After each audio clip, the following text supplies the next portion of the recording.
Salam Bapak Ibu, Saudara-saudari yang terkasih. Mari kita mulai kegiatan pendalaman kitab suci kita ini, lanjutan dari surat Rasul Paulus yang kita akan bahas dan kita dalami pada hari ini. Mari kita memulai pendalaman kitab suci kita pada hari ini dengan berdoa. Kita awali dengan doa Angelus.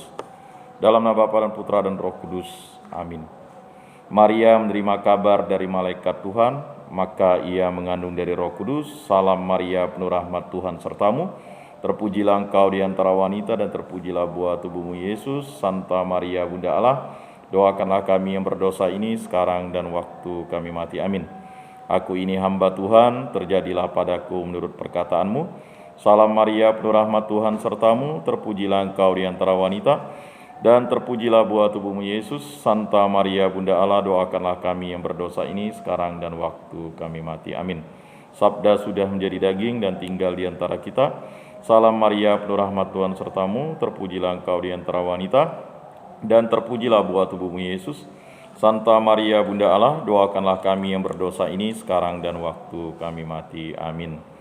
Doakanlah kami ya Santa Bunda Allah, supaya pantaslah kami menikmati janji Kristus. Marilah kita berdoa. Ya Tuhan, karena kabar malaikat kami mengetahui bahwa Yesus Kristus Putramu menjadi manusia, kami mohon curahkanlah rahmat-Mu ke dalam hati kami, supaya berkat sengsara dan salibnya kami dibawa kepada kebangkitan yang mulia oleh Kristus Tuhan kami. Amin. Ya Allah Bapa yang bertata di dalam surga, kami mengucap syukur dan berterima kasih atas karya agung-Mu kami menikmati hari yang indah ini. Terima kasih atas penyertaan-Mu ya Allah Bapa, sertailah kami sekarang dan selama-lamanya, karena kami adalah anak-anak-Mu. Berkatilah kami dalam rangka mendalami kitab suci ini, sehingga firman dan sabda-Mu dapat kami wartakan kepada semua orang. Semua doa ini kami serahkan dengan perantaraan Tuhan kami Yesus Kristus yang hidup dan beraja, kini dan sepanjang segala masa. Amin. Dalam nama Bapa dan Putra dan Roh Kudus. Amin. Salam Bapak Ibu Saudara-saudari yang terkasih, salam kasih, damai dan sejahtera. Tuhan memberkati, menyertai dan melindungi. Pada hari ini kita akan melanjutkan pendalaman kitab suci, terutama surat-surat Rasul Paulus. Setelah beberapa pertemuan yang ini kita akan mendalami surat Rasul Paulus kepada jemaat di Galatia dan kepada jemaat di Roma. Nanti kita lanjutkan kepada jemaat di Filipi. Baik, seperti yang kita ketahui, surat Rasul Paulus ini merupakan suatu surat yang sungguh luar biasa, pernyataan iman akan Yesus Kristus, di mana Rasul Paulus ingin mengatakan bahwa yang paling utama adalah Yesus Kristus. Yang paling utama adalah kasih karunia dari Allah Bapa, yang paling utama adalah tuntunan dari Roh Kudus. Maka surat Rasul Paulus ini kalau kita baca dan kita perhatikan dengan seksama, mengandung kalimat-kalimat yang luar biasa, yaitu kalimat-kalimat yang menguatkan iman, terutama bagi para pendengarnya, khusus di tempat-tempat di mana surat ini dipublikasikan atau dibacakan.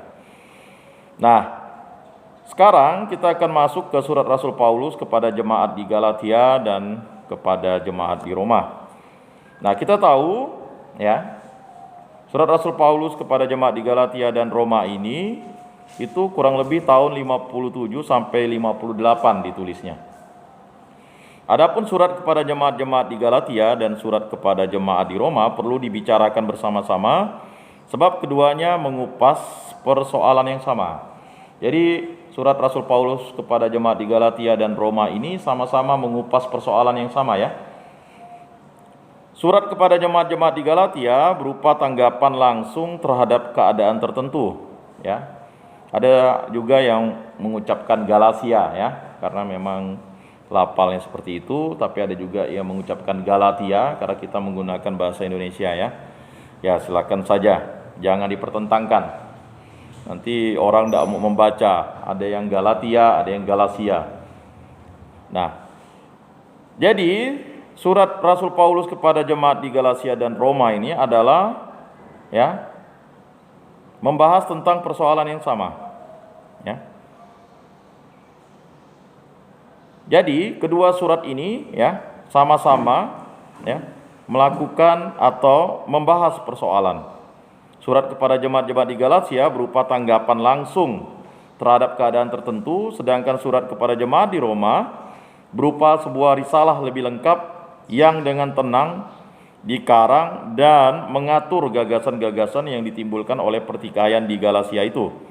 Jadi ada persoalan di Galatia, ada pertikaian di Galatia, lalu di Roma adalah risalahnya untuk menegaskan persoalan-persoalan itu. Maka sinkronisasinya surat Rasul Paulus kepada jemaat di Galatia dan di Roma ini, kita harus membacanya dari Galatia dulu ya, atau Galatia. Selanjutnya kita membaca surat Rasul Paulus kepada jemaat di Roma. Nanti akan nyambung ya. Hubungan erat kedua surat itu adalah argumen paling kuat melawan pendapat sementara ahli yang mengemukakan bahwa surat kepada jemaat-jemaat di Galatia itu ditulis pada permulaan karya Paulus.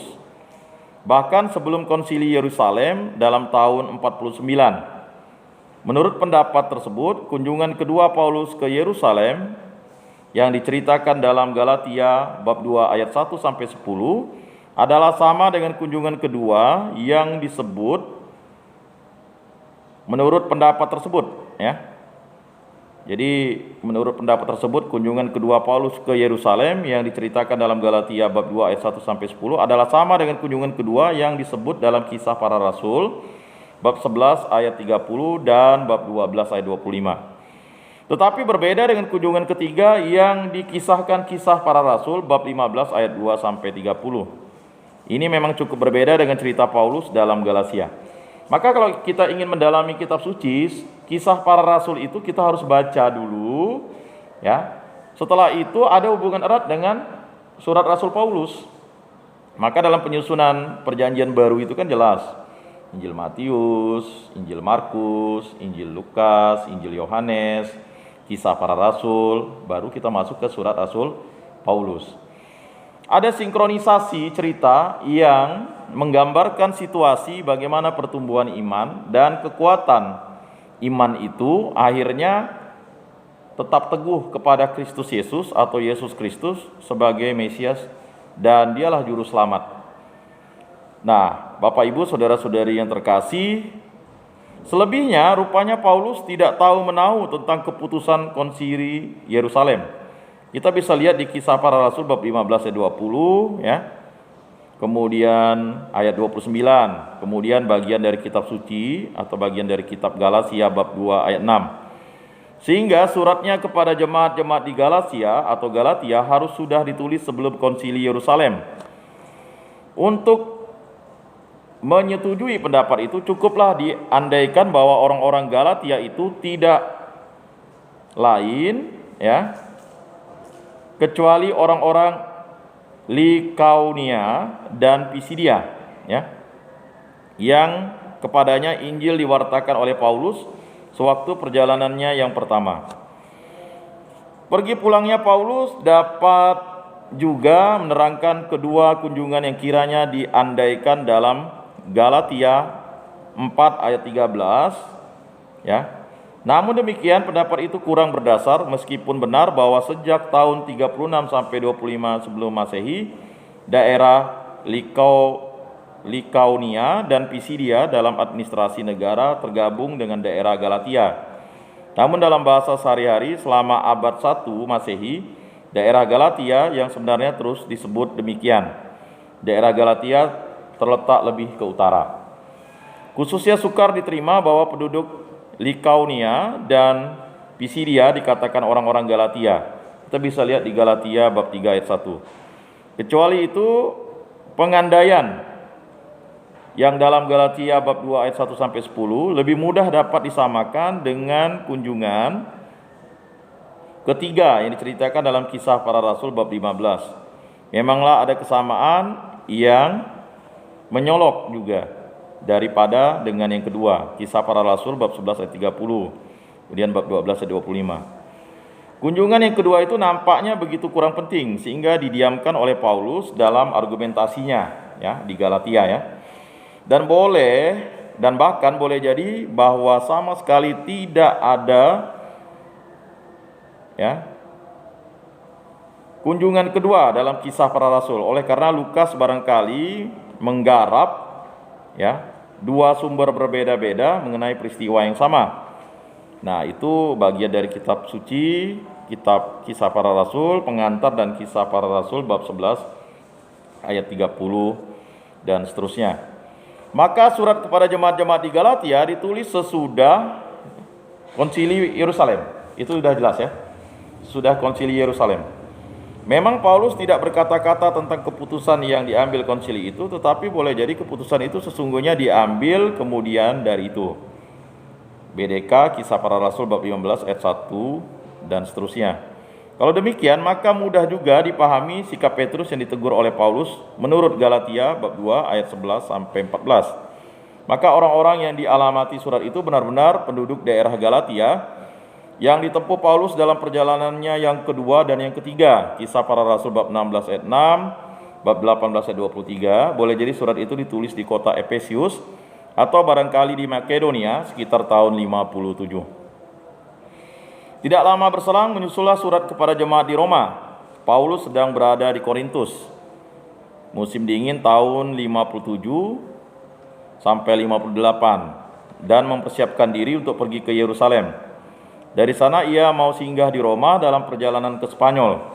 Roma bab 15 ayat 22 sampai 32. Ya, bagian dari kitab suci 1 Korintus bab 16 ayat 3 sampai 6, Kisah Para Rasul bab 19 ayat 21, bab 20 ayat 3. Paulus tidak mendirikan jemaat di Roma dan informasi-informasi yang diperolehnya ya tentang jemaat itu boleh jadi melalui orang seperti Aquila. Ya, kita tahu Aquila itu adalah seorang yang menjadi pengikut Kristus dan dia adalah orang yang sering bercakap-cakap dengan Paulus melalui perantaran Lukas. Kisah Para Rasul bab 18 ayat 2. Tidak lengkap tetapi separuh-separuh saja ya. Dari keterangan-keterangan yang tercantum dalam surat itu hanya dapat disimpulkan bahwa jemaat itu terdiri dari orang-orang bekas Yahudi dan bekas kafir, dan kedua golongan itu condong saling meremehkan. Karena demikian keadaan jemaat di Roma, maka Paulus menganggap baik mempersiapkan kunjungannya dengan mengirimkan sepucuk surat melalui Diakones PB ya.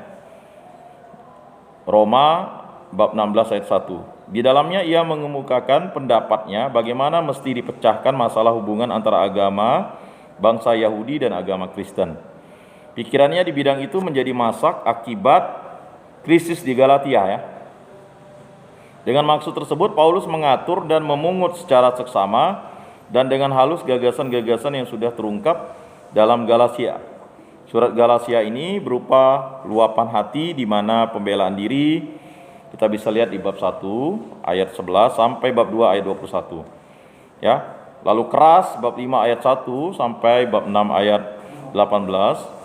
Sebaliknya Roma berupa sebuah ulasan teratur di mana bagian-bagiannya susul-menyusul secara tertib dengan berpedoman beberapa pokok yang terlebih dahulu diperkenalkan lalu diuraikan. Sama seperti halnya dengan surat-surat kepada jemaat di Korintus, demikian pun tidak ada seorang pun yang sungguh-sungguh meragukan bahwa Roma ya atau surat Roma ini ditulis oleh Paulus. Paling-paling orang menanyakan apakah bab 15 dan 16 barangkali kemudian ditambahkan. Jadi surat Rasul Paulus kepada jemaat di Roma itu jelas tidak dipertanyakan, tetapi yang sering dipertanyakan itu bab 15 dan 16. Apakah itu ada penambahan? Ya, mengapa seperti itu? Ya, terutama bab 16 yang berisikan banyak salam kepada macam-macam orang. Barangkali aslinya sebuah surat kecil kepada jemaat di Efesius. Tetapi bab 15 tidak dapat dipisahkan dari surat Roma itu. Meskipun beberapa naskah menurut Roma 16 ayat 25 sampai 27 pada akhir bab 14 sebagai kata penutup. Ada sejumlah ahli yang mempertahankan bahwa juga bab 16 karangan Paulus yang asli. Ya. Mereka mencatat bahwa Paulus dapat berkenalan dengan banyak saudara ya, dari Roma yang dahulu diusir oleh Kaisar Claudius lalu kembali ke Roma. Dan bagi sang rasul memang penting menggarisbawahi ya, dalam bab 16 ayat 25 sampai 27 memang mempunyai ciri-ciri ya yang khas ya. Kita bisa lihat dari situ ya. Mereka mencatat bahwa Paulus dapat berkenalan dengan banyak saudara dari Roma yang dahulu diusir oleh Kaisar Claudius, lalu kembali ke Roma. Dan bagi sang rasul memang penting menggarisbawahi hubungan dengan jemaat yang belum mengenal Paulus itu. Adapun doksologi dalam bab 16 ayat 25 sampai 27 memang mempunyai ciri-ciri khas dalam gaya bahasanya. Tetapi ini tidak cukup untuk menolak keasliannya walaupun barangkali ditulis kemudian dari Roma. Sedangkan surat-surat kepada jemaat di Korintus memperlawankan Kristus sebagai hikmat Allah dengan hikmat dunia yang sia-sia.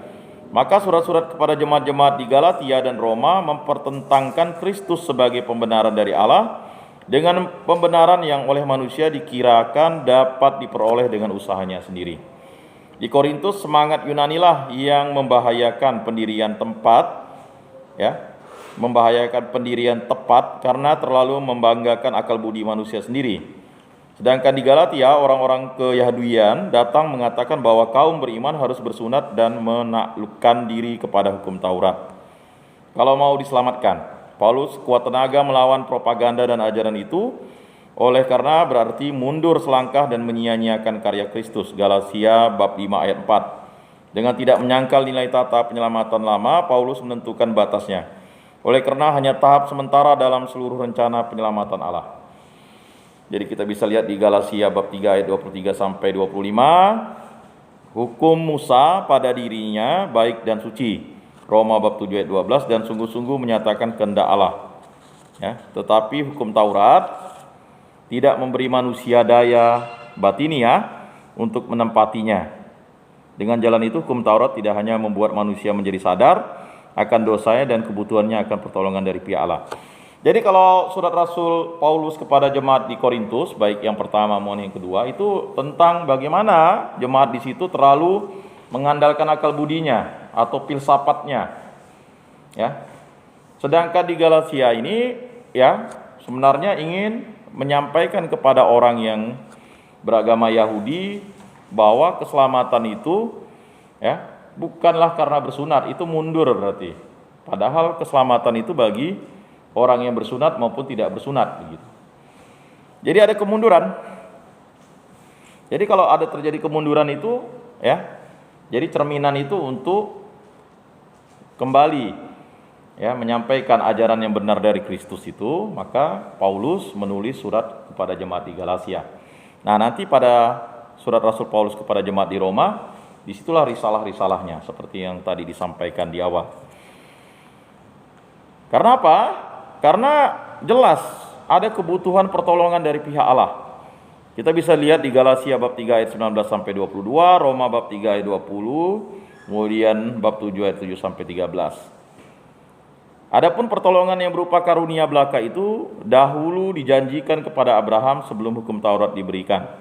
Galatia bab 3 ayat 16 sampai 18. Kemudian Roma bab 4, dan dianugerahkan oleh Yesus Kristus. Jadi, ya, itu harus menjadi konsepsi dasar kita menginjili orang-orang bahwa memang dulu Abraham itu mendapat kasih karunia, ya, berupa hukum Taurat, tetapi sekarang kita dianugerahkan. Karunia dan anugerah itu orang selalu kesamakan. Itu berbeda, ya. Karunia itu adalah kehendak Allah yang terjadi atas orang itu sehingga orang itu beriman, seperti Abraham, ya. Dan Abraham menjawab. Sedangkan anugerah itu adalah, ya, Allah sendiri yang mengwahyukan dirinya dalam Yesus Kristus, itulah anugerah. Ya. Maka kita harus mendapat karunia dan anugerah. Anugerah sudah diberikan kepada umat manusia karena begitu besar kasihnya kepada umat manusia, maka dianugerahkannya putranya yang tunggal, kan? Anugerah. Jadi anugerah itu adalah kehendaknya sendiri atau dirinya sendiri. Itu anugerah. Nah, kalau karunia itu adalah pemberian dari Allah kepada manusia. Sedangkan anugerah adalah pemberian dirinya sendiri untuk manusia. Itu. Jadi kita sebagai orang Kristen atau sebagai orang-orang yang aktif dalam kegiatan penginjilan, baik penyuluh, pengurus DPP, pengurus lingkungan, atau pengurus organisasi, ya harus memahami itu, apa beda karunia dan anugerahnya. Nah, jadi jelas, ya, dianugerahkan oleh Yesus Kristus. Jadi jelas, Kematian dan kebangkitannya sudah menghancurkan kemanusiaan lama yang diracuni dosa Adam dan menciptakan kemanusiaan baru Yesus yang menjadi prototipnya atau prototipenya ya. Jadi Roma bab 5 ayat 12 sampai 21. Jadi Bapak Ibu saudara-saudari yang terkasih dalam Yesus Kristus, jadi ya kedosaan atau racun yang diberikan Adam itu akhirnya mengakar kepada diri semua manusia. Tanpa adanya anugerah dari Allah atau anugerah dari Yesus Kristus atau anugerah dari Roh Kudus, racun itu akan menjalar terus. Dan untuk menghentikan racun itu, untuk memulihkan racun itu, ya, hanyalah Allah sendiri. Ya, karena dosa itu kan seperti racun. Ya. Tetapi banyak umat manusia tidak sadar itu adalah racun. Dosa kan racun. Ya. Apalagi dosa yang dilakukan oleh Adam dan Hawa itu kan adalah racun yang akhirnya membuat dirinya harus mendapat upah dosa adalah maut. Nah, karena kan dia tidak boleh makan. Jadi kalau misalnya tidak boleh makan sesuatu itu kan racun sebenarnya. Kalau dimakan kan akan berakibat fatal. Ya kan? Semua buah di taman ini boleh kau makan kecuali tentang buah yang di tengah-tengah taman itu sekali-sekali janganlah kamu makan. Kalau kamu makan, kamu akan mati. Ya kan? Justru itu yang dimakannya pula. Ya kan? Dan mati itu adalah racun bagi manusia. Manusia pilihan Allah. Ya. Bapak Ibu saudara-saudari yang terkasih, ya. Jadi kita bisa lihat di Roma bab 5 ayat 12 sampai 21 itu menjelaskan tentang bagaimana kemanusiaan baru. Maka ketika kita dibaptis, kita menjadi murid-murid Kristus, kita menjadi putra-putri Allah, kita menjadi Kenisa Roh Kudus, dan kita menjadi ciptaan baru ya. Ciptaan baru. Dan kita memperoleh karunia keselamatan. Nah, bagaimana meyakinkan orang-orang ini? Makanya ya, Rasul Paulus menulis surat Rasul Paulus kepada jemaat di Galatia dan kepada jemaat di Roma ini untuk mengingatkan bahwa Anda ini dipilih oleh Kristus, bukan Anda yang memilih Kristus. Makanya ya, orang yang dipilih Kristus itu adalah orang yang memperoleh rahmat dari Roh Kudus. Rahmat ya. Dia memperoleh karunia dari Bapa di surga, memperoleh rahmat Roh Kudus, dan dia mendapat anugerah Yesus Kristus. Nah, jadi anugerah itu dicari oleh semua orang di muka bumi ini. Maka janganlah mutiara itu ya sampai dikoyak-koyak anjing atau dimakan babi, kan begitu. Kata anjing dan babi ini kan, anjing ini kan hawa nafsu. Orang yang haus akan kekuasaan, suka menghujat ya. Babi itu kan orang yang dia selalu ingin memakan barang-barang yang ya semua barang ingin dia makan ya, segala sesuatu.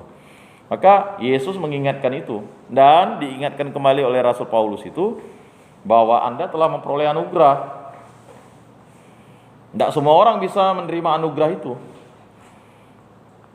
Nah, Bapak Ibu saudara-saudari yang terkasih ya, setelah ya bergabung dengan Kristus melalui kepercayaan dan dijiwai oleh Roh Kudus, maka manusia selanjutnya dengan cuma-cuma menerima pembenaran sejati dan dapat hidup sesuai dengan kehendak Allah. Roma bab 8 ayat 1 sampai 4. Nah itu.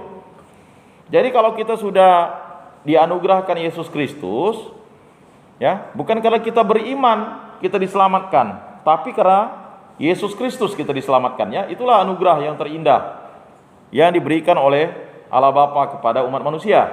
Maka kita boleh menyebut Allah itu adalah Bapa. Ya, kita diangkat oleh Kristus menjadi putra-putri Allah, kemudian kita menjadi murid-murid Kristus, wajib mewartakan kerajaan Allah dan menyerukan pertobatan bagi semua orang. Kemudian yang ketiga, kita adalah Kenisa Roh Kudus. Kita adalah bait suci Allah, bait suci Kristus yang dikuduskan oleh Roh Kudus. Selanjutnya kita adalah ciptaan baru yang dijelaskan tadi. Kemudian kita memperoleh karunia keselamatan. Apa yang kau ikat di dunia akan terikat di surga, apa yang kau lepaskan di dunia akan terlepas di surga. Jadi Bapak Ibu saudara-saudari yang terkasih, itulah penguatan-penguatan yang harus diberikan kepada umat Katolik, umat Kristiani, pengikut jalan Tuhan, pengikut Kristus. bahwa karunia itu diberikan oleh Allah, lalu Allah memberikan anugerah, ya, yaitu Yesus Kristus, dan anugerah itulah yang membimbing kita, melindungi kita, menghibur kita, itulah Roh Kudus. Ya. Jadi Allah Tritunggal Maha Kudus itu dari dahulu, sekarang, dan selama-lamanya adalah sama. Dialah Alfa dan Omega itu. Dialah awal dan akhir. Dan dijelaskan oleh Yohanes, ya, pada mulanya adalah Firman, ya kan? Firman itu tinggal bersama-sama dengan Allah, bersama-sama dengan Bapa, ya kan? Dan Firman itu menjadi manusia, kan?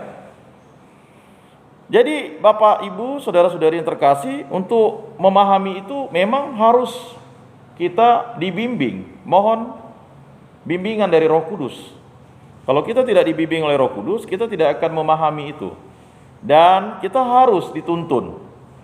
Ya. Sama seperti siapakah yang mengajar kita berdoa? Yang mengajar kita berdoa adalah Roh Kudus, kan? Nah, kita ingat bacaan hari Rabu itu jelas tuh kan, surat Rasul Paulus kepada jemaat di Roma itu kan, menerangkan kita bisa berdoa karena diajar oleh Roh Kudus. Ya, orang bertanya, kok Tuhan Yesus berdoa kepada Bapanya? Kok Tuhan berdoa kepada Tuhan? Tidak. Roh Kudus itu mengajar, ya, umatnya karena ada permintaan dari muridnya, dari rasulnya, kan? Jadi murid Kristus itu kan, ya, murid utama itu kan ada 12. Tapi kalau rasul itu, ya, ketika Yesus, ya, naik ke surga, lalu Roh Kudus turun atas para rasul. Jadi rasul itu adalah, ya, anugerah yang diberikan kepada muridnya. Ya. Sedangkan murid itu adalah, ya, karunia yang diberikan oleh Allah karena dia percaya bahwa Yesus Kristus adalah Allah dan dialah Roh Kudus. Nah, itu harus dipahami, ya. Jadi anugerah itu adalah hadiah dirinya sendiri kepada manusia. Nah, Bapak Ibu saudara-saudari yang terkasih dalam Yesus Kristus, kita bisa lihat di situ.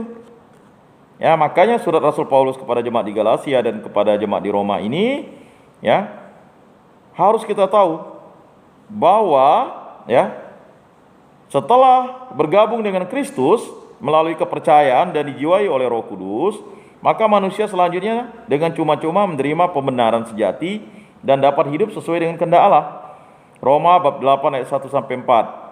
Memanglah kepercayaan manusia harus menjadi nyata dalam pekerjaan, tetapi pekerjaan yang dilaksanakan berkat daya Roh Kudus. Galatia bab 5 ayat 22 sampai 25. Roma bab 8 ayat 5 sampai 13. Itu bukan lagi pekerjaan hukum Taurat yang padanya orang-orang Yahudi dengan angkuhnya menaruh kepercayaannya. Jadi kita tidak terikat lagi akan hukum Taurat. Karena hukum Taurat itu adalah karunia yang diberikan oleh Allah, tetapi hukum Taurat itu sudah digenapi karena anugerah yang diberikan oleh Allah sendiri, dirinya, yaitu Yesus Kristus. Makanya orang tidak lagi akan terikat akan hukum Taurat. Mengapa? Hukum Taurat itu karena karunia yang diberikan kepada Abraham, sedangkan makanya Yesus katakan, ya, orang terikat akan hukum Sabat, padahal akulah, ya, Sabat itu, kan begitu. Jadi orang terikat akan karunia Allah, maka bangsa Israel itu terikat akan, ya, janji Allah yang selama-lamanya. Tetapi setelah janji Allah itu harus digenapi dengan kedatangan Mesias. Nah, dialah Yesus Kristus itu. Tetapi apakah orang mau menerima anugerah itu? Nah, itu adalah hak individu masing-masing. Sama seperti Allah memberikan kebebasan kepada Adam dan Hawa, kan? Semua pohon atau buah yang ada di taman ini boleh kau makan buahnya. Tetapi tentang pohon yang berada di tengah-tengah taman itu sekali-kali jangan kamu makan. Kan manusia diberikan pilihan, ya. Mau enggak manusia itu menjaga pilihan itu? Ya, kan tinggal menjaga saja kita. Kita sudah diberikan anugerah. Adam dan Hawa sudah diberikan anugerah untuk tinggal di Taman Firdaus. Ya kan? Semua diberikan kekuasaannya. Tapi hanya satu yang tidak boleh dimakan, buah yang tengah-tengah taman itu buah tentang yang baik dan yang jahat. Kalau kamu makan, kamu akan mati. Ya kan? Karena apa? Karena tadi rayuan iblis tadi yang berupa ular. Kan tidak tahu tuh iblis tentang janji Allah. Hawa yang bocorkan. Ya kan? Semua buah di taman ini kan boleh kau makan ya? Ya katanya. Enggak, tapi ada satu buah yang tidak boleh kami makan. Lalu iblis memutarbalikkan fakta dengan akal yang tadi itu ya. Kalau kamu makan, kamu akan sama seperti Allah. Kan sama seperti Allah, tidak di atas Allah. Jadi manusia itu ya ingin menyamai Allah. Dan akibatnya manusia menyamai Allah, dia akhirnya lupa akan janji Allah itu, bahwa dia sudah diberikan kekuasaan. Yang iri adalah iblis itu tadi. Karena iblis itu sudah diusir di taman Firdaus itu, di kerajaan surga, karena dia melawan kehendak Allah. Sehingga manusia itu ya yang diciptakan dari debu dan tanah oleh Allah itu ya diberikan roh oleh Allah. Lalu ya malaikat yang jahat itu kan dia mengutuk dirinya menjadi iblis, setan, apalah namanya ya. Jadi seperti itu. Sehingga dia mempengaruhi itu supaya manusia tidak bisa tinggal di Taman Eden lagi. Ya. Dan tidak bisa masuk dalam kerajaan Allah, kerajaan surga tadi. Nah, ini harus dipahami sebagai konsep beriman yang harus kita yakini bahwa ya ada sesuatu yang akan terus berperang melawan kita, yaitu ya kan iblis. Kemudian dunia. Kata dunia ini kan apa? Dunia ini kan rapuh. Ya kan? Kemudian kedagingan. Padahal kita sudah diberikan anugerah yang luar biasa.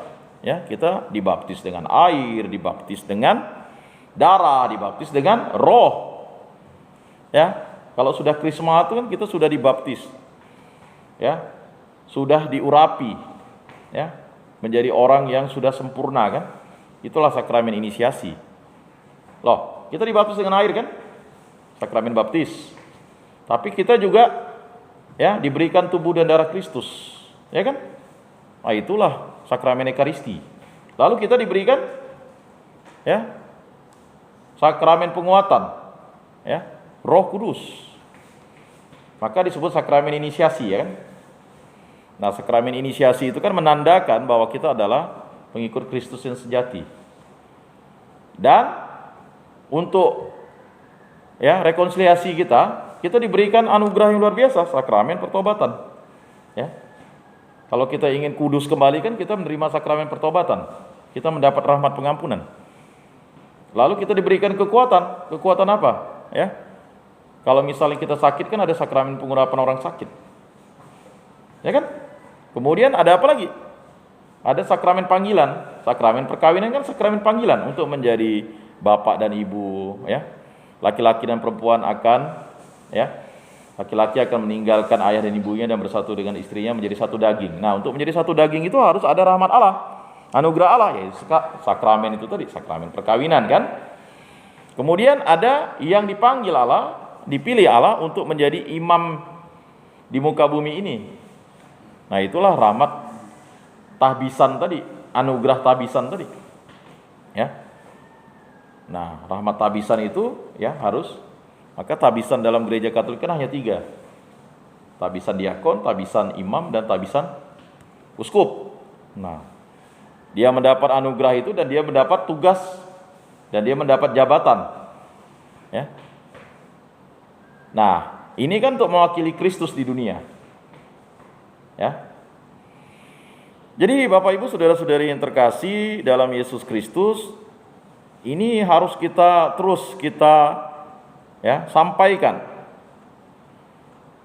Maka ya surat Rasul Paulus kepada jemaat di Galatia dan kepada jemaat di Roma ini ya jelas itu bukan lagi pekerjaan hukum Taurat yang padanya orang-orang Yahudi dengan angkuhnya menaruh kepercayaannya. Pekerjaan-pekerjaan itu dapat dilaksanakan oleh semua yang percaya kepada Kristus, meski datang dari kekafiran sekalipun. Galatia bab 3 ayat 6 sampai 9, ayat 14, kemudian Roma bab 4 ayat 11. Maka tata penyelamatan Musa yang bernilai sebagai persiapan sekarang sudah ketinggalan zaman. Jadi itu sudah kuno, kata Paulus, ya kan? Itu kan persiapan. Ya. Orang-orang Yahudi yang mau terus berpegang padanya sesungguhnya menempatkan diri di luar keselamatan yang sebenarnya. Maka di luar Kristus tidak ada keselamatan. Ya. Jadi orang-orang Yahudi itu memaksa dirinya untuk di luar keselamatan. Barang siapa yang tidak tinggal di dalam aku, ya kan? Dia tidak akan memperoleh, ya kan? Dia harus tinggal di dalam aku. Ya kan? Sampai Yesus mengilustrasikan, akulah pokok anggur dan kamulah ranting-rantingnya, kan? Nah itu. Jadi ilustrasi yang diberikan Yesus itu mengingatkan kembali, kalau tidak tinggal di dalam Kristus, kita tidak akan bisa diselamatkan. Karena satu-satunya jalan keselamatan adalah melalui Yesus Kristus. Tidak ada nama di kolong langit ini selain nama Yesus yang dapat menghantar kita ke hadapan Bapa di surga. Mengapa? Karena Yesus Kristus adalah korban. Ya. Dia adalah kurban, ya, pendamaian akan dosa manusia, ya, yang memisahkan diri dengan Allah. Maka harus ada jalan. Jalannya adalah Allah sendiri yang menjadi manusia. Dialah Yesus Kristus. Ya. Makanya kita tidak lagi melakukan kurban-kurban bakaran, karena kurban itu adalah yang paling sempurna adalah Yesus Kristus. Ya, yang menderita sengsara, ya, yang harus menahan semuanya. Dia didera, ya kan? Dia dimahkotai duri. Lalu dia memanggul salibnya sampai ke puncak Kalpari dan dia wafat di kayu salib. Darahnya, ya, yang Maha Kudus itu menjadi kurban, ya, untuk, ya, menyelamatkan umat manusia dan seluruh alam semesta ini. Nah, jadi Bapak Ibu, saudara-saudari yang terkasih, ya, Rasul Paulus mengingatkan itu, kita sebagai pewarta-pewarta iman yang melakukan kerikma, ya, pewartaan, ya. Nah, kalau namanya penginjilan itu kan pewartaan samanya, ya, pewartaan. Penginjilan itu satu rangkaian gereja, ya, karena itu adalah, ya, ajaran dari Yesus Kristus. Maka dalam peristiwa Rosario itu kan kita diingatkan peristiwa terang. Apa tuh? Yesus mewartakan kerajaan Allah dan menyerukan pertobatan. Itu satu paket. Karena barang siapa yang ingin masuk ke dalam kerajaan Allah, dia harus bertobat. Barang siapa yang ingin masuk, dia seperti harus anak kecil ini. Anak kecil itu kan dia polos, ya kan? Dia pasti minta maaf kepada bapaknya. Lebih mudah unta masuk ke lubang jarum daripada orang kaya. Ya, adalah sukar orang kaya masuk ke dalam kerajaan surga. Mengapa? Dia terikat akan hal dunia.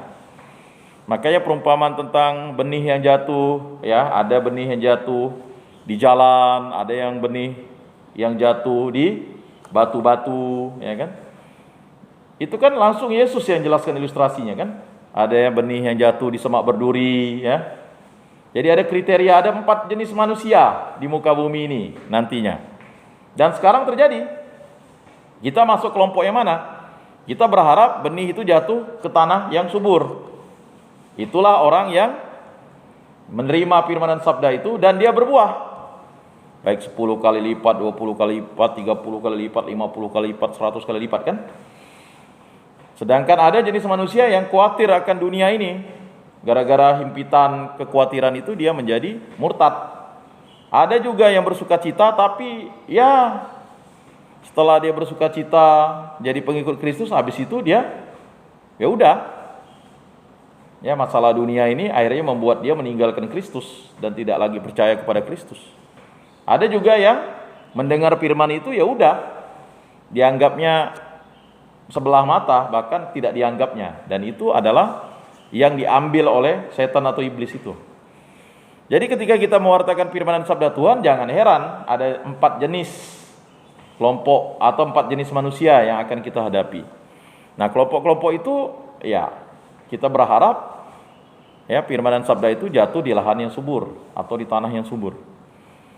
Nah, Bapak Ibu saudara-saudari yang terkasih dalam Yesus Kristus, ya, maka tata penyelamatan Musa yang bernilai sebagai persiapan sekarang sudah ketinggalan zaman. Orang-orang Yahudi yang mau terus berpegang padanya sesungguhnya menempatkan diri di luar keselamatan yang sebenarnya. Allah mengizinkan mereka menjadi buta supaya kaum kafir dapat memperoleh keselamatan. Namun demikian, orang-orang Yahudi tidak untuk selama-lamanya kehilangan kepilihannya dahulu, sebab Allah memang setia. Ada sementara orang-orang Yahudi, yaitu sisa kecil yang dinubuatkan para nabi, sudah sampai percaya, dan nanti yang lain-lainnya akan bertobat. Roma bab 9 sampai 11 ya. Nah, sementara itu semua kaum beriman, entah orang-orang Yahudi, entah bukan Yahudi, harus menjadi satu karena kasih dan saling menolong. Roma bab 12 ayat 1 sampai bab 15 ayat 13. Nah itu, gereja kita kan adalah gereja yang satu, kudus, katolik, dan apostolik. Harus menjadi satu kita, satu saudara dalam Kristus. Ya, kamu tidak lagi disebut hamba, tetapi saudara. Ya kan, sampai ada lagu saudara mari semua, kan tidak ada lagi bapak ibu kan. Sebenarnya kalau kita misalnya mendengar homili pastor itu kan, dia kan saudara saudari kan dalam Kristus, ya kan, karena kita satu saudara. Ya, kata saudari itu kan bahasanya halus, ya kan. Kalau di Indonesia ini kan hebat ya, ada kelompok kalau perempuan saudari kan, tapi kan sama. Kalau kita ditanya saudara kita berapa kan, saudara kita 2, laki-laki 1. Kayak saya misalnya, saudara saya 2 ya, laki-laki 1, perempuan 1 kan enggak tanya langsung saudarinya berapa, kan enggak, saudara.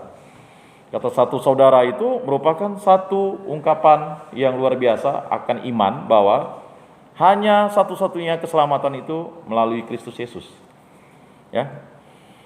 Jadi Bapak Ibu saudara-saudari yang terkasih, sumber kekuatan itu ya dari firman dan sabda itu. Ya. Sumber kekuatan kita untuk bertumbuh dalam iman itu kan doa dan firman, usaha dan pelayanan yang baik dan benar. Kemudian adalah iman dan takwa kepada Allah Tritunggal Maha Kudus. Ya, selanjutnya adalah tabah dan setia mengikuti jalan salib Yesus Kristus, dan kita mau memanggul ya salib kita, menyangkal diri kita dan mengikuti Yesus Kristus kan. Nah itu. Nah, semuanya itu kan ya harus kita laksanakan untuk mencapai yang kita diwajibkan oleh Yesus.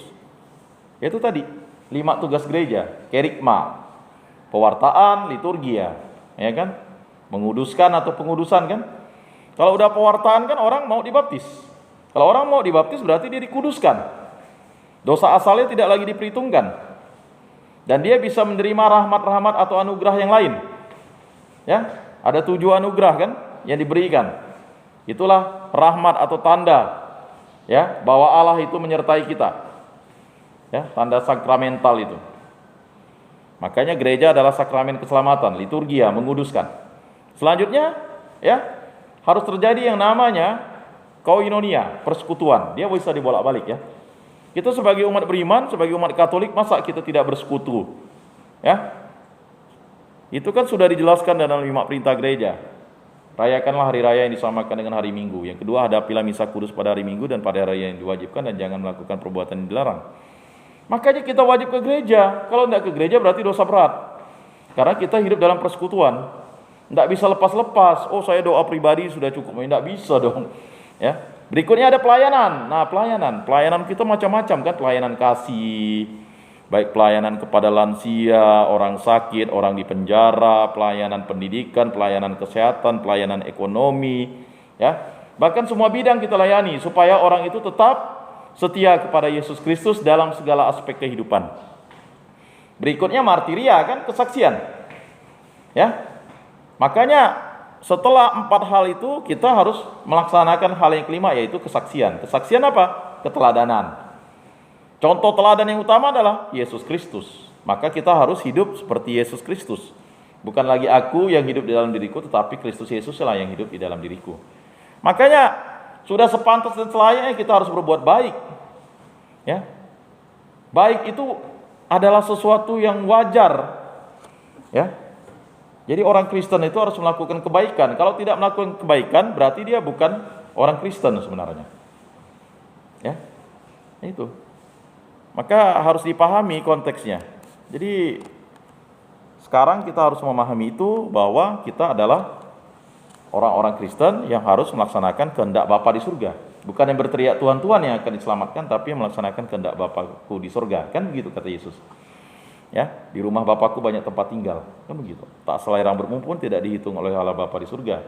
Barang siapa menyesatkan anak kecil ini, hendaknya di lehernya digantung batu kilangan dan dicampakkan ke dasar laut. Kan begitu kan?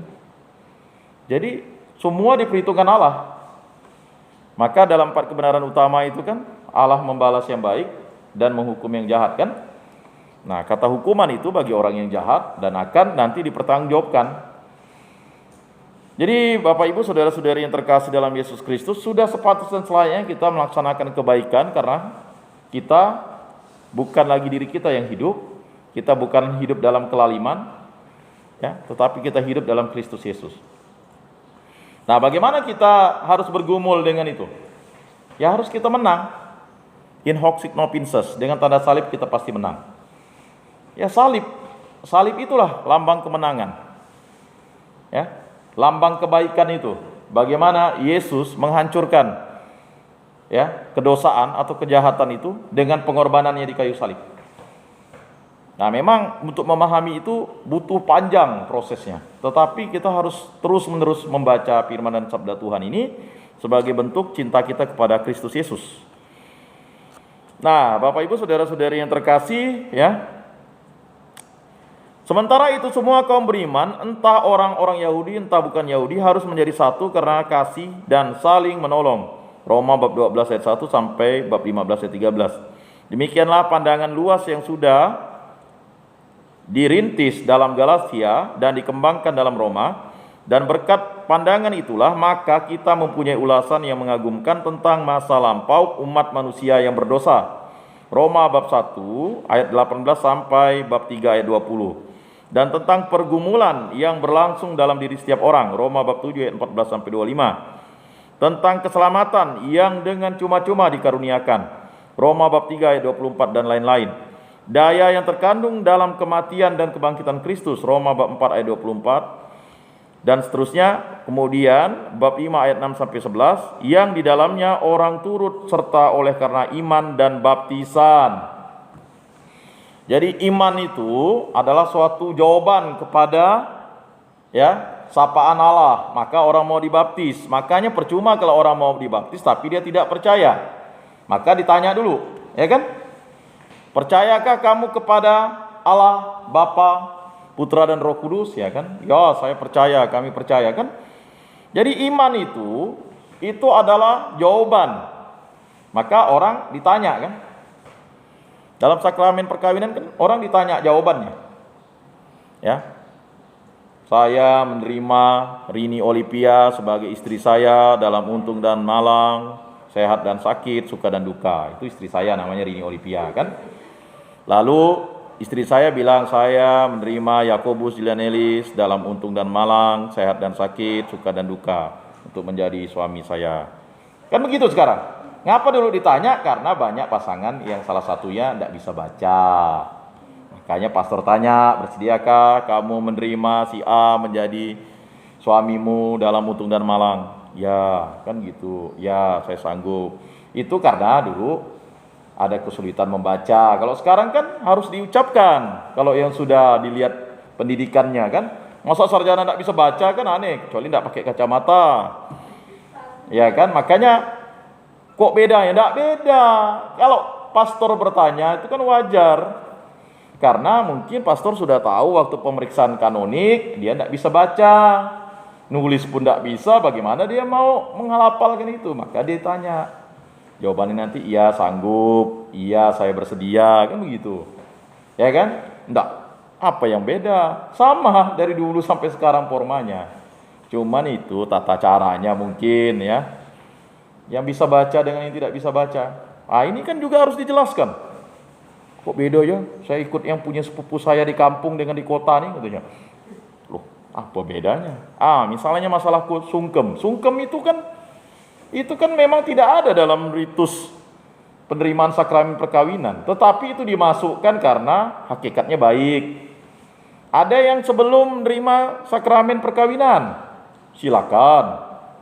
Ya kan? Tapi nanti lalu lama nangisnya kan, lalu habis bedaknya kan begitu.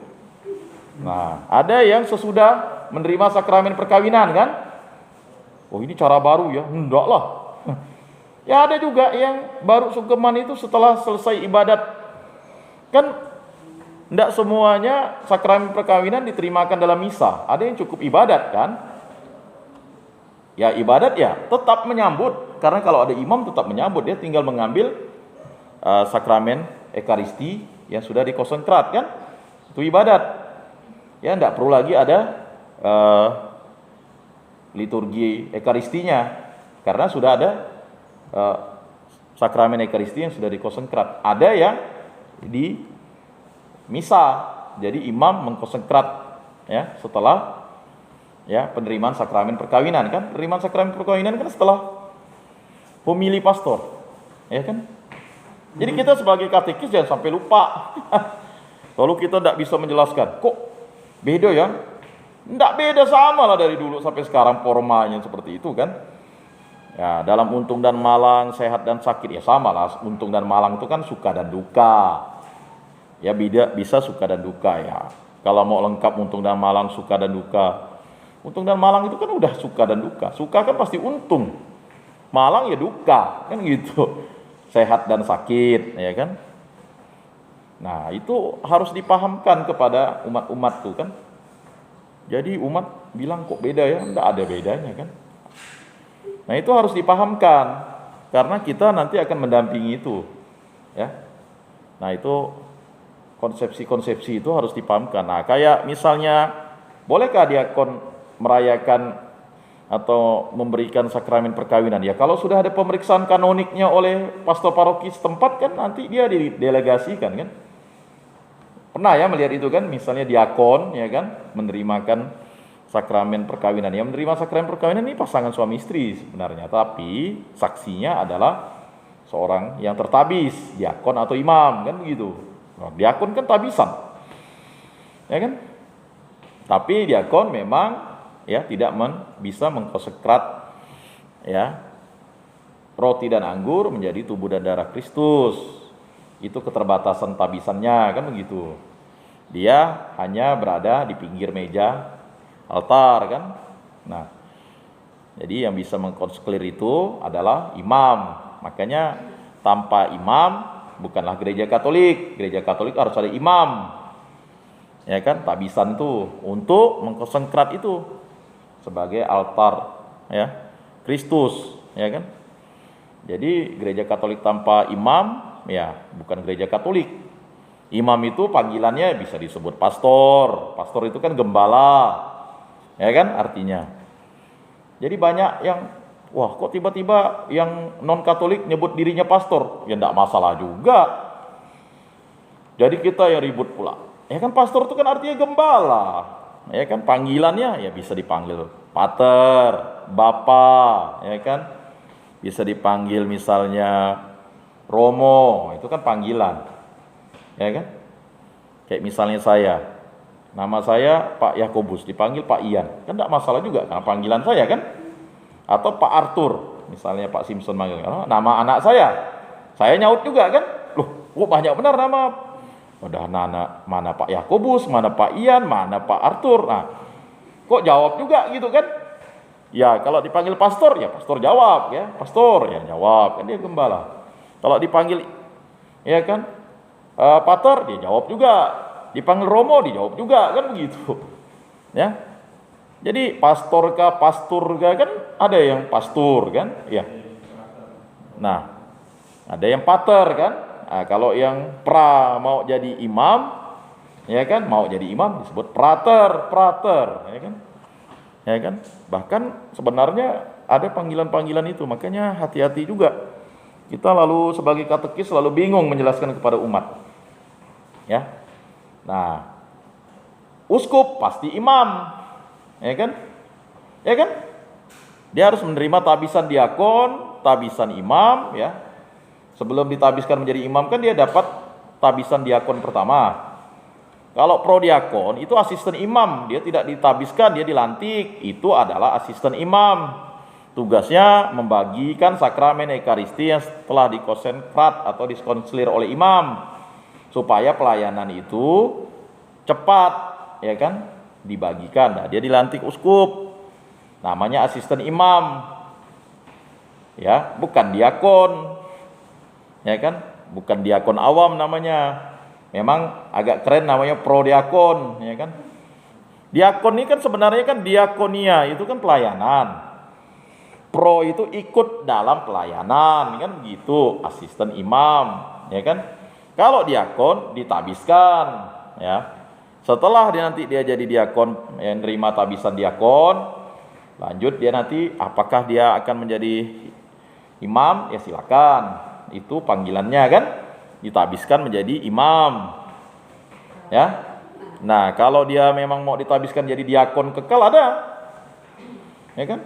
Itu biasanya kongregasi-kongregasi tertentu kan dia cukup sampai ke diakon. Nah. Hah? Wah, itu kan dia kan harus ada izin tuh. Dia harus laisasi juga kan, dia udah ditabiskan.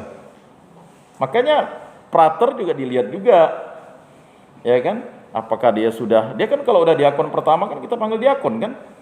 Masih ada yang nyebutnya prater pula. Seharusnya kita panggil diakon kan? Kalau dia dah diakon pertama, tabisan diakon pertama lah, kan diakon. Nanti kan setelah itu dia akan lanjut ke tabisan imam kan? Nah, nanti kalau misalnya dia ya kan dikehendaki oleh paus ya untuk menjadi uskup, ya ditabiskan lagi. Siapa yang menabiskan uskup? Ya uskup lah. Siapa yang menabiskan imam? Ya uskup kan. Jadi uskup itu dah tabisan sempurna. Dia bisa menabiskan dan dia bisa memberikan 7 sakramen. Nah, kalau pastor kan atau imam itu kan dia hanya 5 sakramen saja kan. Kalau sakramen krisma itu kalau ada delegasi, ada berkat khusus dari uskup kan. Itu kan wajib uskup yang memberikan sakramen krisma kan.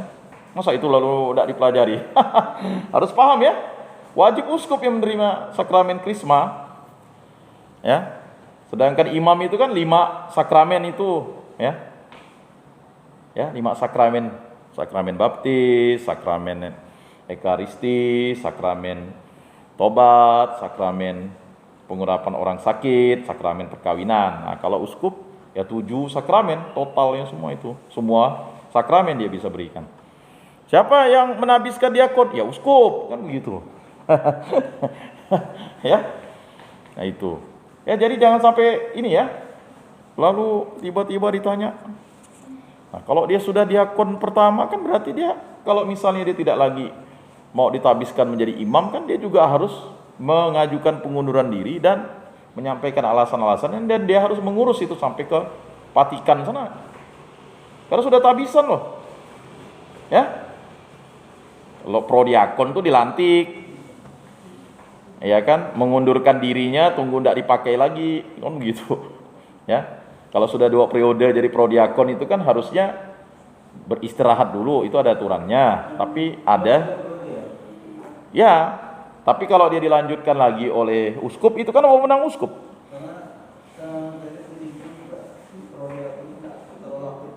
Oh ya, prodiakon ini Pak, prodiakon itu dilantik.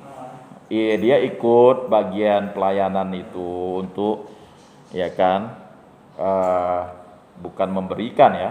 Membagikan beda dengan memberikan. Membagikan untuk ya ikut pelayanan itu. Makanya misalnya kayak paroki kita misalnya, kayak saya kan dilantik oleh uskup menjadi prodiakon kan begitu. Ya kan menjadi asisten imam. Ya kan harus dilantik. Ada SK-nya dilantik dalam misa oleh uskup. Mengapa harus uskup? Karena pimpinan tertinggi gereja itu adalah uskup. Nah, kalau imam atau pastor paroki itu adalah wakil uskup. Ya kan? Uskupan luas, dibagi paroki-paroki, ya kan? Uskupan bahkan dibagi dekanat juga untuk wilayah teritorialnya. Ada dekanat Pontianak, ada dekanat Sing Bebas, ada dekanat Landak, ya kan? Ada moderatornya, pastor moderatornya. Kemudian paroki-paroki itu ada pastor kepala parokinya atau imam kepalanya, ya kan? Lalu ada bukan pastor, ya, tetap dia pastor paroki, tetapi bukan pastor kepala paroki, pikariat atau pikaris apostolik kah? Ya, atau nanti saya salah pula. Pokoknya jelas ada bukan pastor pembantu ya. Itu akhirnya merendahkan. Tabisannya sama. Ada yang diberikan jabatan sebagai pastor kepala, ya kan? Ada yang menjadi pastor paroki. Itu pastor paroki, begitu Pak. Ya, pastor paroki. Ya, dia juga pastor kepala paroki kan. Jadi dia adalah wakil uskup di paroki itu. Nah, begitu. Nah, jadi jabatan-jabatan pelayanan itu diberikan gunanya adalah untuk melayani umat beriman. Nah, jadi seperti itu. Maka itu dijelaskan dalam surat Rasul Paulus kepada jemaat di Roma itu bahwa pelayanan-pelayanan itu ya pada hakikatnya sama, tetapi ingat anugerah yang diberikan Allah itu ya itu adalah kehendak Allah. Jadi orang menjadi uskup itu karena kehendak Allah. Ya. Orang menjadi imam atau pastor itu karena kehendak Allah. Orang menjadi diakon itu kehendak Allah. Orang menjadi awam itu kan ada 3 jenis umat. Yang pertama adalah umat berjabatan, ya segala uskup, ya. Kemudian umat inti, biarawan biarawati itu disebut umat inti. Berikutnya umat awam, ini disebut awam gitu Pak. Kita ini umat awam kan umat. Semuanya umat kan? Umat Allah. Ya kan? Tapi ada umat yang berjabatan. Nah, jadi seperti itu. Dalam katekesi umat itu ada deh. Jadi kita singgung sedikit-sedikit tujuannya supaya bisa dipahamilah konsepsi itu ya. Bapak Ibu Saudara-saudari yang terkasih, ada namanya katekesi umat, ada pastoral umat namanya itu. Ada ilmunya untuk membahas itu. Ya. Baik, kita lanjut lagi ya. Demikianlah pandangan luas yang sudah ya dirintis dalam Galatia dan dikembangkan dalam Roma, dan berkat pandangan itulah maka kita mempunyai ulasan yang mengagumkan tentang masa lampau umat manusia yang berdosa. Roma bab 1 ayat 18 sampai bab 3 ayat 20. Dan tentang pergumulan yang berlangsung dalam diri setiap orang. Roma bab 7 ayat 14 sampai 25. Tentang keselamatan yang dengan cuma-cuma dikaruniakan. Roma bab 3 ayat 24 dan lain-lain. Daya yang terkandung dalam kematian dan kebangkitan Kristus, Roma bab 4 ayat 24 dan seterusnya. Bab 5 ayat 6 sampai 11, yang di dalamnya orang turut serta oleh karena iman dan baptisan. Galatia bab 3 ayat 26 dan seterusnya. Roma bab 6 ayat 3 sampai 11. Penguraian mengenai panggilan bangsa manusia menjadi anak-anak Allah. Ya. Galatia bab 4 ayat 1 sampai 7. Roma bab 8 ayat 14 sampai 17. Mengenai kasih Allah yang berhikmat, yang adil dan setia dalam menyelenggarakan rencana penyelamatannya yang terlaksana tahap demi tahap. Roma bab 3 ayat 21 sampai 26, bab 8 ayat 31 sampai 39. Pandangan akhir zaman tetap tinggal sebab kita memang diselamatkan dalam pengharapan. Roma bab 5 ayat 1 sampai 11. Kemudian bab 8 ayat 24. Selanjutnya, tetapi sama seperti dalam surat-surat kepada jemaat di Korintus, tekanan terletak dimiliki sebagai karunia sulung. Roma bab 8 ayat 23. Karunia sulung itu adalah Yesus Kristus ya, yang utama dan paling utama. Sekarang orang-orang Kristen sudah hidup dalam Kristus. Roma bab 6 ayat 11. Dan Kristus hidup di dalam mereka. Galatia bab 2 ayat 20. Dengan demikian maka surat kepada jemaat di Roma menyajikan sebuah sintesa pemikiran teologis Paulus yang mengesankan. Sebuah sintesa yang ada di antara yang sangat bagus. Namun demikian sintesa itu bukanlah sintesa sempurna dan lengkap dan bukan pula seluruh ajaran Paulus. Pertikaian yang dilancarkan oleh Luther mengakibatkan bahwa surat Roma ini terlalu diutamakan, hal mana sungguh merugikan. Kalau surat-surat lain tidak diikutsertakan sebagai pelengkap, sehingga surat Roma ditempatkan dalam sebuah sintesa yang lebih luas. Nah, jadi dipersoalkan oleh Luther di sini ya. Nah, tapi itu urusan dialah, karena Luther ingin mengembangkan eskatologisnya sendiri, silakan. Mengembangkan eklesiologinya, bukan eskatologis ya, eklesiologi gerejanya sendirinya. Nah, ini memang surat Rasul Paulus kepada jemaat di Roma ini ya sering menjadi adu argumen bagi ya saudara-saudari kita yang lain kan begitu. Jadi seperti itu. Baik, kita lanjut ke surat Rasul Paulus kepada jemaat di Filipi. Nah, setelah kita tadi surat Rasul Paulus kepada jemaat di Roma dan Galatia, ya kembar, ada surat Rasul Paulus yang kembar kan? 1 dan 2 Korintus, 1 dan 2 Tesalonika kan? Tapi Galatia dan Roma ini sebenarnya kembar, tapi ya tadi sudah dijelaskan ada persoalan yang dihadapi, ya. Nah, Galatia itu menampilkan persoalan, sedangkan Roma itu menampilkan risalahnya. Nah, sekarang surat Rasul Paulus kepada jemaat di Filipi. Ini kurang lebih sekitar tahun 56 sampai 57 ya. Kota Filipi adalah sebuah kota penting di Makedonia ya. Dan didiami oleh orang-orang Roma ya. Yang merantau. Dalam perjalanannya yang kedua dalam tahun 50, Paulus mewartakan Injil di situ. Kisah Para Rasul bab 16 ayat 12 sampai 40. Selama perjalanannya yang ketiga, Paulus masih 2 kali singgah di kota Filipi, yaitu di musim rontok. Tahu musim rontok enggak? Musim gugur lah ya. Tahun 57. Ini bahasa sini memang rontok kan? Kan gugur kan rontok. Tapi gugur juga dipakai oleh bahasa Indonesia sebagai meninggal. Maka bahasa kitab suci kan yang cocok kan rontok sebenarnya, musim rontok. Ya. Tapi ngertilah maksudnya musim gugur tahun 57. Kisah Para Rasul bab 20 ayat 1 sampai 2 dan sekitar Paskah tahun 58. Ya. Kemudian Kisah Para Rasul bab 20 ayat 3 sampai 6. Kaum beriman yang oleh Paulus direbut bagi Kristus di Filipi menyatakan kasih yang mengharukan hati kepada rasul mereka dengan mengirimkan bantuan kepadanya di Tesalonika, Filipi bab 4 ayat 16. Dan kemudian di Korintus 2 Korintus bab 11 ayat 9, dengan menulis surat ini kepada jemaat itu, Paulus justru bermaksud mengucapkan terima kasih karena bantuan yang diterimanya melalui Epaphroditus, utusan jemaat di Filipi yang membawa sumbangan yang baru. Ya, kita bisa lihat di situ ya. Filipi bab 4 ayat 10 sampai 20 ya. Paulus yang pada umumnya takut-takut kalau memberi kesan seolah-olah mencari untungnya sendiri, Kisah Para Rasul bab 8 ayat 3 dan seterusnya, dengan rela hati menyambut bantuan dari jemaat Filipi. Dengan jalan itu ia menyatakan menaruh kepercayaan luar biasa kepada jemaat itu. Waktu menulis surat itu Paulus sedang dalam tahanan ya. Filipi bab 1 ayat 7, bab 2 ayat 12 sampai 17. Lama sekali orang beranggapan bahwa ini penahanan pertama di Roma, tetapi hubungan yang begitu mudah dan demikian kerap kelihatannya. Bab 2 ayat 25 sampai 30.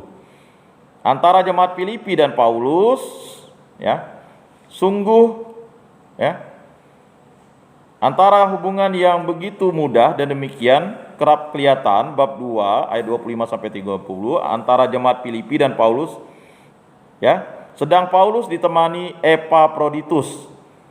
Mengherankan ya, seandainya Paulus sungguh di Roma yang terlalu jauh letaknya ya. Lalu seandainya Paulus berada di Roma atau di Kaisarea di Palestina, tempat ia juga pernah ditahan sebagaimana diketahui, maka sukar dipahami bahwa bantuan berupa uang yang dikirim jemaat di Filipi melalui Epaphroditus itu merupakan kesempatan pertama yang mereka peroleh untuk menolong sang rasul setelah mengamalkan kasihnya waktu perjalanan Paulus yang kedua. Bab 4 ayat 10, kemudian ayat 16. Sebab memanglah Paulus masih singgah 2 kali pada mereka dalam perjalanannya yang ketiga. Halnya lebih mudah dimengerti kalau Paulus menulis surat itu sebelum kedua kunjungan tersebut. Kiranya Paulus berada di Efesius selama tahun 56 sampai 57. Ya, atau 57. Sementara mengharapkan dapat pergi ke Makedonia sesudah dilepaskan. Bagian dari kitab suci ya, kita bisa lihat di situ. Ya, Filemon ya. Bab 1 ayat 26, bab 2 ayat 19 sampai 24 dan Kisah Para Rasul bab 19 ya, ayat 21 dan seterusnya, bab 20 ayat 1. Ya. Kemudian 1 ya, 1 Korintus bab 16 ayat 5. Kenyataan bahwa Paulus berkata tentang Praetorium. Terjemahannya istana dalam Filipi 1 ya. Ya, Filipi 1 bab 1 ayat 13 perlu menjadi kesulitan ya. Kenyataan bahwa Paulus berkata tentang Praetorium ya, atau terjemahannya istana dalam ya Filipi bab 1 ayat 13, dan tentang rumah atau keluarga Kaisar, terjemahannya istana Kaisar dalam bab 4 ayat 22, tidak perlu menjadi kesulitan. Sebab di kota-kota besar khususnya di Efesus ada pasukan pengawal pribadi, sama seperti di Roma sendiri yang mengawali atau mengawal wali negeri. Memanglah kita tidak tahu apa-apa tentang penahanan Paulus di Efesus, tetapi inti pun tak perlu menjadi kesulitan yang tak teratasi. Ini pun tak perlu menjadi kesulitan yang teratasi ya. Sebab Lukas hanya menceritakan sedikit saja tentang ketiga tahun Paulus tinggal di kota itu ya. Sedangkan Paulus sendiri menyiratkan bahwa di sana menghadapi kesulitan berat. Kita bisa tahu dari 1 Korintus bab 15 ayat 32, 2 Korintus bab 1 ayat 8 sampai 10. Kalau hipotesa tersebut diterima, maka Filipi perlu dipisahkan dari Kolose, Efesus dan Filemon dan didekatkan pada surat-surat besar, khususnya pada 1 Korintus. Dua surat itu tidak bertentangan satu sama lain, tetapi sebaliknya sangat berdekatan, baik dari segi sastra maupun dari segi ajaran. Hanya Filipi kurang berupa ajaran, ini lebih berupa peluapan hati, tukar berita dan peringatan terhadap pekerja-pekerja jahat yang dimana-mana merongrong karya sang rasul. Sehingga boleh jadi juga menyerang jemaat terkasih di Filipi, terutama Filipi berupa seruan supaya kaum beriman bersatu dalam kerendahan hati. Seruan itulah yang bagi kita menghasilkan bab 2 ayat 6 sampai 11 mengenai perendahan Kristus. Ya. Boleh jadi madah yang mengharukan hati itu dikutip oleh Paulus atau merupakan ciptaan Paulus sendiri. Tetapi bagaimanapun juga, lagu itu memberikan kesaksian yang berharga mengenai kepercayaan umat Kristen purba akan keberadaan ilahi Yesus. Tidak ada orang yang meragukan bahwa Filipi benar-benar dikarang oleh Paulus. Hanya dapat dipersoalkan apakah surat itu barangkali penggabungan beberapa surat kecil yang aslinya tersendiri, tetapi ini berupa dugaan belaka. Jadi surat Rasul Paulus kepada jemaat di Filipi ini jelas tadi ya. Ini menjelaskan dia lebih banyak bagaimana cara merendahkan diri atau ya kerendahan hati karena kita mengikuti Kristus. Maka surat ini ya lebih bersifat bagaimana jemaat di Filipi itu ya yang memang harus menghadapi kesulitan-kesulitan karena menjadi pengikut Kristus. Ya, apalagi surat Rasul Paulus kepada jemaat di Filipi ini kan menegaskan bagaimana Rasul Paulus itu direndahkan, dihina ya, dan bahkan dicaci maki ya. Bahkan diusik-usik masa lalunya ya. Nah, tetapi kerendahan hati Yesus Kristus sudah ada di dalam Paulus, sehingga Paulus selalu mengatakan bukan aku yang hidup di dalam diriku, tapi Kristus Yesuslah yang hidup di dalam diriku. Bapak Ibu saudara-saudari yang terkasih, demikianlah ya ulasan atau pendalaman surat Rasul Paulus kepada jemaat di Galatia dan Roma dan juga Filipi. Ya, minggu depan kita akan lanjutkan dengan di Efesus, Kolose dan surat Rasul Paulus kepada Filemon. Ya. Jadi terima kasih atas kehadirannya. Semoga kita selalu meningkatkan pemahaman kitab suci kita ini dengan bantuan Roh Kudus. Ya, kita terus membaca kitab suci. Ya, dan surat-surat ini bisa kita jadikan sebagai acuan kita untuk berkarya terus-menerus sesuai dengan semangatnya Rasul Paulus. Bagaimana kita harus bertekun dalam doa, kita harus hikmat ya dalam kehendak Bapa di surga. Kita harus mensyukuri kasih karunia Yesus Kristus karena anugerah yang diberikan Allah Bapa kepada kita, dan kita harus selalu dibimbing oleh Roh Kudus yang menuntun kita agar kita tetap hidup dalam kebaikan dan kebenaran, karena kebaikan dan kebenaran itu berasal dari Allah Bapa di surga. Mari kita tutup pertemuan kita pada hari ini dengan berdoa. Dalam nama Bapa dan Putra dan Roh Kudus, amin. Ya Allah Bapa yang bertata dalam surga, kami mengucap syukur dan berterima kasih atas karya agung-Mu kami dipertemukan pada hari ini. Semoga apa yang kami bahas pada hari ini, yang kami pelajari, sesuatu yang salah, bukan berasal daripada-Mu, tetapi merupakan kekeliruan kami. Tetapi kebenaran akan firman dan sabda-Mu menjadi kami bertekun bahwa sebagai hamba-hamba-Mu, kami harus tetap setia kepada langkah hidup-Mu yang telah dicontohkan oleh Yesus Kristus Tuhan dan Juru Selamat kami. Sehingga anugerah terkasih itu, anugerah Kristus Yesus yang diberikan kepada kami, merupakan suatu anugerah terindah bagi kami menjadi pelayan-pelayan firman dan sabda-Mu dan dapat mewartakan firman dan sabda-Mu di tengah kondisi apapun dalam kehidupan kami. Semua ini kami serahkan di perantaraan Tuhan kami Yesus Kristus yang hidup dan meraja kini dan sepanjang segala masa. Amin.